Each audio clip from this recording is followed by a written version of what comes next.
안녕하세요. 더봄교육디자인연구소 윤종세 소장입니다. 네, 저는 당신의 가능성을 디자인하고 행복한 조직 문화를 디자인하는 그런 직무를 수행하고 있는데요. 외국계 기업이나 대기업, 공공기관에서 사전 검사 진행하고 맞춤형으로 콘텐츠 제작해드리는 일들을 하고 있습니다. 오늘은 요즘 유행하고 있는 MBTI에서 좀 외향형과 내향형, 에너지가 어떻게 주의 집중되는지에 따른 분류 방법에 따라 특징을 간단하게 좀 설명드리려고 합니다. 사실 외향형 하면 굉장히 좀 선호되는 기질이다 라고 받아들여지는 경우가 있습니다. 저는 가끔씩 학부모 대상 그런 부모 교육도 하거든요. 그러면 꼭 자녀분들 이야기를 강의 끝나고 나서 물어보는 경우가 있어요. 아이가 내향형인데 좀 불리한 거 아니냐. 네. 사실 외향형이 굉장히 좀 좋아 보이지만요. 내향형도 굉장히 유익한 점들이 많습니다. 간단하게 정의부터 좀 짚고 넘어가면요.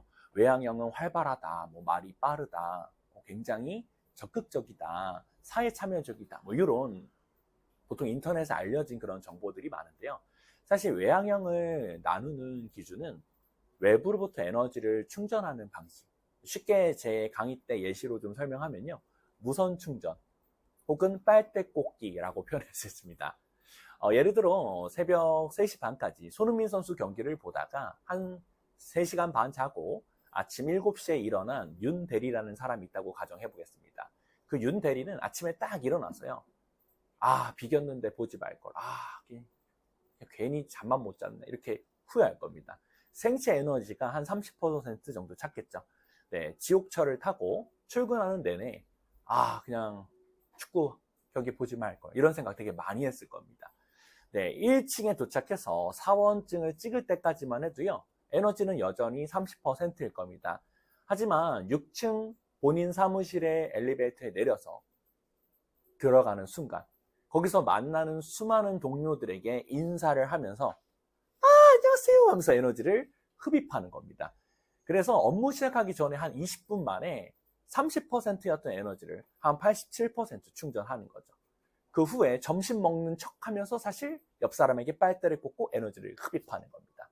네, 그래서 퇴근할 때쯤 되면 에너지가 한 137%가 차 있어요. 오히려 과잉 충전이 되는 거죠. 그러니까 오늘 회식할까요? 이런 소리를 하는 겁니다. 그에 반해 내향형도 새벽에 손흥민 선수 경기를 보셨다. 아침에 일어나면 에너지가 30%인 건 동일합니다. 하지만 뭐가 다르냐?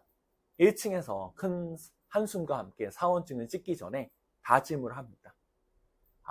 못 본 척, 못 들은 척, 중요한 카톡과 중요한 이메일만 읽고 점심은 혼밥하거나 먹지 말아야지. 탕비실에서 쉴까? 위험해. 그냥 밖에서 쉬어야 되겠다. 최대한 에너지 빨릴 일 없었으면 좋겠다. 이런 생각을 하는 거죠. 그래서 외향형은 저는 이렇게 표현하고 싶습니다. 깨진 항아리인데요. 우물 속에 있는 깨진 항아리입니다. 네. 지금까지 3분 동안 제 영상을 보셨는데 제가 외향형 같이 느껴지시나요? 내향형 같이 느껴지시나요? 전 사실 오늘 새벽 3시 반에 일어났고요. 지금 깨어 있은 지 벌써 8시간 정도 지났습니다. 굉장히 피곤한 상태인데 제가 에너지가 많다고 느껴지신다면 지금 이 무선을 통해서 여러분과 연결돼서 여러분의 에너지를 흡수했기 때문이라고 볼 수 있겠죠.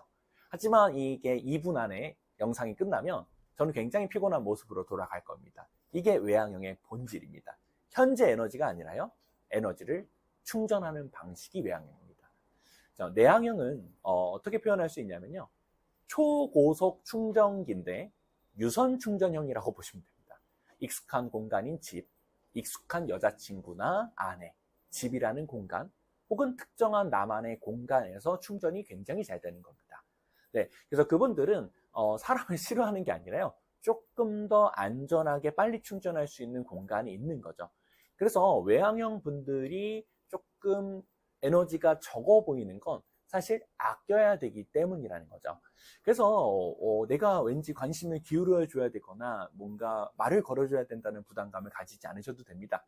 그냥 신경을 꺼주시는 게 좀 더 우리 내향형 분들은 좀 더 좋아하는 경우가 있을 수도 있어요. 네, 마지막으로 콰이어트라는 책이 한 권 있습니다. 잡스, 스티브 잡스가 사실 소천하시고 난 후 애플이 사실 혁신은 끝났다. 조금 부품만 바꿔서 사실 좀 팔아먹고 있다. 너무 상술이 심하다. 이런 사실 좀 매도를 당하고 있습니다. 그런데요. 사실 애플을 3천조짜리 기업 가치로 키운 건 팀 쿡이라는 CEO입니다. 신기한 건요. 스티븐 잡스의 얼굴과 이름을 모두 아는 사람은 많은데 팀 쿡의 이름만 알고 얼굴을 모르는 사람들은 상당합니다. 저는 그게 내향형의 리더십이라고 봅니다. 기업 가치를 3천조짜리로 키웠지만 애플도 누구나 알지만 이름은 겨우 들어봤는데 얼굴을 모른다. 사실 그게 내향형의 리더십이 아닌가 싶습니다. 그래서 콰이어트라는 책을 보면요.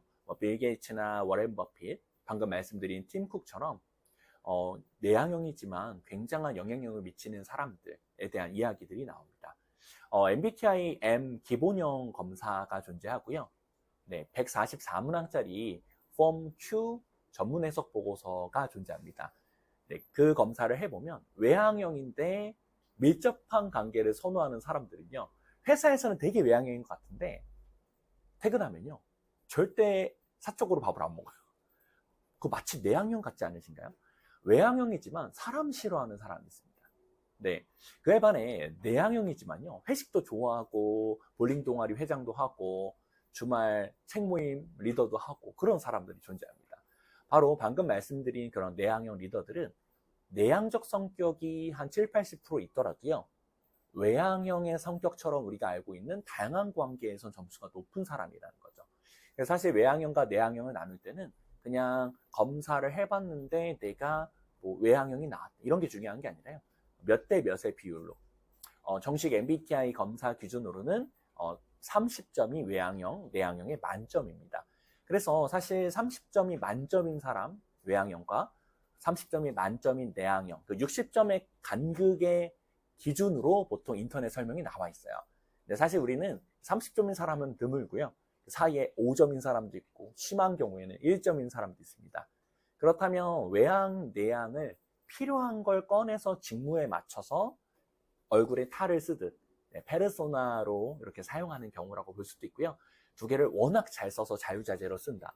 혹은 아직 둘 다 개발하지 못한 상태다. 여러 가지 가설들이 존재합니다.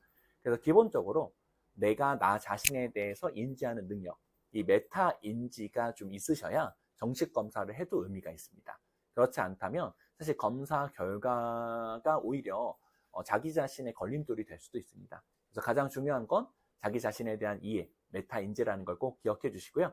우리 외향형 분들, 내향형 분들에게 괜히 말 걸어줘야 된다는 부담감 갖지 마시고 우리 내향형 분들도 수많은 장점들 있으시잖아요. 네, 본인이 한 말은 지킨다라거나 마음에 없는 말 안 하시는 거.